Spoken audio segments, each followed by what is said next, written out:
नमस्कार प्रिय दर्शकों, आप सभी का हमारे YouTube चैनल पर हार्दिक स्वागत है। दोस्तों, आज मैं फिर हाजिर हूँ नया वीडियो नई कहानी के साथ। प्रिय दर्शकों, आज की कहानी एक वैराग्य के ऊपर है। वैराग्य में क्या पावर है, वैराग्य में क्या शक्ति है। यदि आप भी देखेंगे पूरा वीडियो तो आपका मन बिल्कुल भाव विभोर हो जाएगा। आशा करता हूँ दोस्तों कहानी आप पूरी सुनेंगे। जो भी दर्शक मित्रगण हमारे चैनल से नए जुड़े हो, चैनल को सब्सक्राइब कर ले और बेल आइकन को प्रेस कर ले। प्रिय दर्शकों, इस वीडियो में आप जानेंगे कि किस प्रकार से महात्मा बुद्ध का जन्म हुआ और किस प्रकार से महात्मा बुद्ध युवराज से राजाओं के राजा अर्थात सन्यासी बने, कैसे उन्होंने महात्मा बौद्ध धर्म का स्थापना किया। तो दोस्तों, अब मैं कहानी शुरू करता हूँ। प्राचीन समय की बात है। आप सभी जानते हैं कि जो कपिल वस्तु है, जो बिहार में पड़ता है, वहाँ के राजा महाराज शुद्धोधन थे और उनकी महारानी महामाया थी। इनके घर में किस प्रकार से राजकुमार जी आते हैं, सिद्धार्थ, जो बाद में चल कर के महात्मा बुद्ध बने। इसी के संदर्भ में आज की कहानी रहेगी। तो दोस्तों, कहानी शुरू करने से पहले आप सभी को ये बता दूं कि किस प्रकार से आदमी के मन में वैराग्य पैदा होता है और कौन कौन आदमी ऐसे हैं जो देखने में तो साधु संत सन्यासी बने घूमते हैं, लेकिन जब प्रॉपर्टी का, जब नेटवर्थ का मूल्यांकन किया जाता है तो वो सबसे बड़े अमीर निकलते हैं दुनिया के। दोस्तों, जब नेटवर्थ की बात आती है, अमीरी गरीबी का मूल्यांकन किया जाता है, तो ऋषिकेश के गंगा तट पर जो कहते हैं कि हमको संपत्ति से कोई लेना देना नहीं है, उन्हीं महात्माओं की संपत्ति सबसे ज़्यादा निकलती है। ये बात बताई हमें आँखों के नीर ने, ये बात बताई हमें आँखों के नीर ने, इंसान को पीर कर दिया इंसा के पीर ने, इंसान को पीर कर दिया इंसा के पीर ने। चिड़ियों को चुगते देख रहा था, चिड़ियों को चुगते देख रहा था, अचानक एक कटोरा फेंक दिया एक फ़कीर ने। चिड़ियों को चुगते देख रहा था, चिड़ियों को चुगते देख रहा था कि अचानक कटोरा फेंक दिया एक फ़कीर ने। प्रिय दर्शकों, एक फ़कीर थे। उन्होंने सोचा कि जब ऊपर वाला, जब वो परमपिता परमात्मा देने पे आता है तो वो चिड़िया के चोंच में ही दे देता है डायरेक्ट, उसको कटोरा रखने की क्या ज़रूरत है। दोस्तों, एक फ़कीर होते थे, उनके पास एकमात्र संपत्ति थी, उनके जो कांसे का कटोरा था जिसमें वो अपना भोजन लेकर के खाते थे। तो प्रिय दर्शकों, जब फ़कीर ने चिड़िया को देखा तो उनके मन में वैराग्य जागा। वैसे तो वैराग्य तो पहले से ही जागा हुआ था, लेकिन उनके पास जो एकमात्र संपत्ति, जो कांसे का कटोरा था, जिसके ऊपर उसको मोह था, वो भी उन्होंने फेंक दिया। तो दोस्तों, आज की कहानी मैंने बताया कि वैराग्य पर आधारित है और ये पवित्र शक्ति, परम शक्ति आदमी के अंदर कैसे जागृत होती है, आपको मैं बताने जा रहा हूँ। आज से 2500 वर्ष पहले कपिल वस्तु के महाराज शुद्धोधन और उनकी पत्नी महारानी महामाया थी। उस महामाया के स्वप्न में एक बार क्या देखा है, उसका मैं जिक्र करना चाहता हूँ। प्रिय मित्रों, महारानी एक बार सरोवर में स्नान कर रही है। कमलों से पूरा सरोवर भरा हुआ है। बाजू में हंसों का जोड़ा तैर रहा है। महारानी भी कमर तक पानी में डूबी हुई है। दोस्तों, महारानी देख रही है बंद आँखों से सपना कि एक सफ़ेद हाथी उनकी तरफ बढ़ता है, उनको प्रणाम करता है और धीरे धीरे महारानी के नज़दीक आता हुआ महारानी के गर्त में समा जाता है।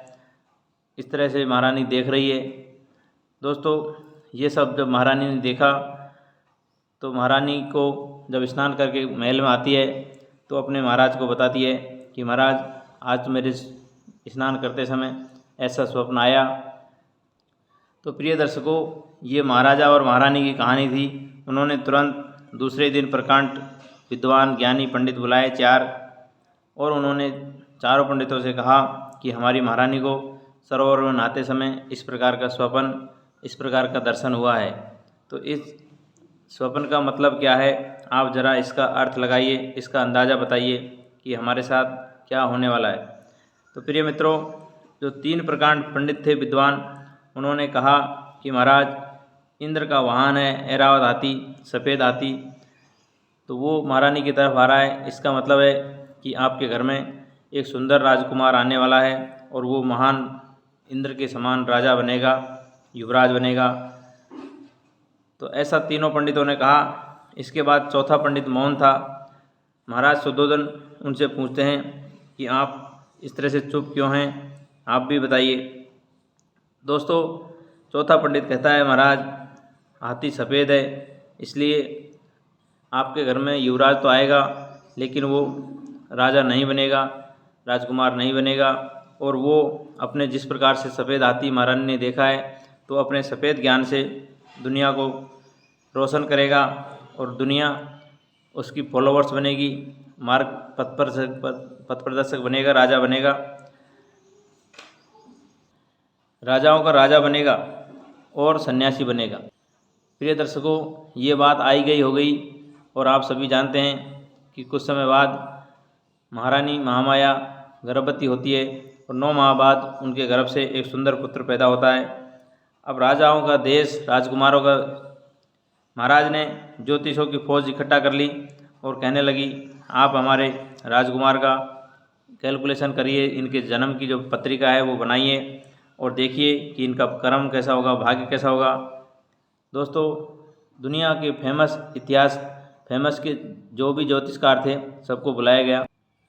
सभी ने ग्रहों की, नक्षत्रों की गणना किया और महाराज जो राजकुमार था उनकी कुंडली बनाई। अब दोस्तों, सभी की कैलकुलेशन में, सभी की गणना में ये आ रहा था कि राजकुमार के कुंडली में राजयोग नहीं है, ये यशस्वी होंगे। ये सभी ने बोला ये राजाओं के राजा होंगे अर्थात सन्यासी होंगे, लेकिन ये राज सिंहासन पर नहीं बैठेंगे। इस तरह का जब सभी ज्योतिषचार्यों ने बताया तो महाराज का दिल बड़ा सकुचाया। बोले, महाराज कोई रास्ता होगा जिससे ये हमारे राजकुमार सन्यासी नहीं बने और हमारे राजपाट को संभाले। उसमें उधर एक पंडित बोलता है, महाराज ये सन्यासी तो बनेगा लेकिन सन्यासी दुख देखने के बाद बनेगा, बिना दुख देखे ये सन्यासी नहीं बनेगा। तो प्रिय दर्शकों, कहा जाता है कि डेस्टिनी को, नियति को कोई टाल नहीं सकता है। लेकिन धीरे धीरे राजकुमार बड़ा होता गया और जब महाराज को ये पता चला, राजा शुद्धोधन को, कि हमारा बेटा यदि दुख देखेगा, परेशानी देखेगा तो ये सन्यास की तरफ मुड़ेगा, तो उन्होंने राजकुमार के लिए 4 महल बनवा दिए, सर्दी के लिए अलग, बरसात के लिए अलग, गर्मी के लिए अलग, ताकि इनको किसी प्रकार का दुख देखने को नहीं मिले और राजकुमार इसी तरह से हमारे राजपाट में रहे, हमारे साथ रहे। दोस्तों, इस प्रकार से राजा ने उसकी व्यवस्था करवा दी। धीरे धीरे राजकुमार जी बड़े होते हैं। राजकुमार सिद्धार्थ की शादी करवा देते हैं। कुछ समय बाद उनके घर में एक सुंदर पुत्र भी पैदा होते हैं। अब तो राजा शुद्धोधन था वो निश्चिंत हो गया और उनका जो युवराज था वो भी अपने भोग विलास में लिप्त थे, पूरी तरह से मस्ती में मस्त थे। उनको उस तरह का कोई टेंशन नहीं था कि महाराज ने जो कुंडली में देखा था। लेकिन दोस्तों, कहते हैं कि जो घटना घटती है, जो होना होता है वो होकर ही रहता है। एक बार राजकुमार सिद्धार्थ अपने ड्राइवर के साथ घोड़े में सवार होकर, रथ में सवार होकर के शहर के भ्रमण को निकले हुए थे। आगे जा कर के देखते हैं क्या कि एक शव यात्रा निकल रही है, किसी की मौत हो गई है। युवराज ने पूछा अपने ड्राइवर से कि ये ड्राइवर, ये क्या है, लोग क्या ले जा रहे हैं, क्या हो गया है। उनका ड्राइवर राजकुमार सिद्धार्थ को समझाते हैं कि महाराज ये आदमी जिसकी मौत हो गई है इसको अब जलाने के लिए ले जा रहे हैं। जब ये सिद्धार्थ ने सुना कि मौत हो गई है, कि मौत क्या चीज़ होती है, कैसे आती है, तो उनका ड्राइवर राजकुमार को समझाता है कि महाराज हर किसी का जन्म होता है, हर किसी की मौत आनी होती है और एक दिन हमको मिट्टी में मिल जाना होता है। तो प्रिय दर्शकों, इस प्रकार जब सिद्धार्थ ने देखा, सुना, तो उनका दिल वैराग्य की तरफ मुड़ गया और बहुत अंदर ही अंदर सोचने लगे कि किस प्रकार का जीवन है, क्या ऐसा भी होता है। महाराज इसी तरह से आश्चर्य में पड़ गए और सोचते सोचते वापस महल को आ गए। अब दोस्तों, कुछ दिन वैसे ही गुजर जाते हैं। कुछ दिन बाद राजकुमार सिद्धार्थ वापस से वही रथ में सवार होकर के उसी तरह से शहर भ्रमण को निकल रहे थे। आगे जा कर के एक महात्मा को देखते हैं, वो पेड़ की छाँव में, पेड़ की जड़ में बैठे हुए हैं और भगवान का ध्यान कर रहे हैं, बिल्कुल मुद्रा में लीन है। जब युवराज सिद्धार्थ का दर्शन उस महात्मा की तरफ जाते हैं तो देखते हैं कि बिल्कुल प्रसन्न मुद्रा में, शांत चित्त किसी तरह का टेंशन नहीं, किसी तरह का दबाव नहीं, और बिल्कुल पवित्र मन के साथ भगवान का ध्यान कर रहे हैं। युवराज सिद्धार्थ अपने ड्राइवर से पूछते हैं कि ये कौन है। ड्राइवर कहते हैं कि महाराज ये असली महात्मा हैं, सिद्ध पुरुष हैं, और इन्होंने जो जीवन का उद्देश्य है, एम ऑफ लाइफ, उसकी खोज में निकले हुए हैं। और ये प्रसन्न मुद्रा में, इनके पास खोने के लिए कुछ है नहीं, जो है तो केवल और केवल पाने के लिए ही है। प्रिय दर्शकों, ये सब देख करके युवराज सिद्धार्थ के मन में और भी झकझोर देने वाली घटना। अब जो इनकी पत्नी थी, सिद्धार्थ की पत्नी यशोधरा, और इनका जो पुत्र है राहुल, उन दोनों को ये धीरे धीरे करके त्यागने की सोच लेते हैं। और जो राजमहल है, इनके माँ और बाप हैं महामाया और शुद्धोधन राजा। अब इन्होंने सोच लिया कि ये अब मुझे संन्यास लेना ही है, अब मुझे कोई वैराग्य से रोक नहीं सकता।